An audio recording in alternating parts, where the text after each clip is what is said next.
शेर शिकार करने के लिए अपनी गति, शक्ति और चतुराई का उपयोग करता है। शेर अपने शिकार को ध्यान से देखता है और फिर छुपकर इस पार हमला करता है। शेर अपनी तेज गति और शक्ति का उपयोग करके शिकार को दबार लेता है। शेर अक्सर सामूहिक रूप से शिकार करते हैं, जिसमें शेरनियां शिकार को घेरा रखते हैं और शेर हमला करते हैं।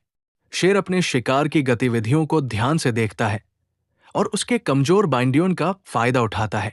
शेर की शिकार करने की क्षमता उसकी जीवन रक्षा के लिए जरूरी है। एक जंगल में दो शक्तिशाली शेर रहते थे। दोनों हाय अपने अपने झुंड के राजा द और अपने इलाके में सबसे बलवान माने जाते थे।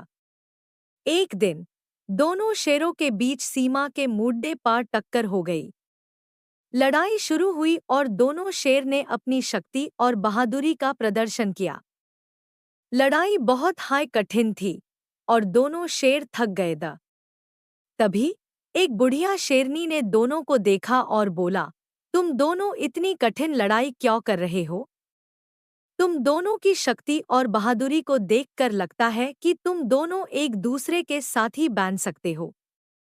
दोनों शेरों ने बुढ़िया शेरनी की बात सुनी और अपनी लड़ाई बंद कर दी। उन्होंने एक दूसरे से हाथ मिलाया और अपने झुंड को एक साथ मिलाने का फैसला किया। अब दोनों के झुंड एक हो गए और जंगल में सबसे शक्तिशाली झुंड बन गए। कहानी का संदेश यह है कि शक्ति और बहादुरी का उपयोग लड़ाई में करने के बजाय हम उसका उपयोग एक दूसरे की मदद करने में कर सकते हैं।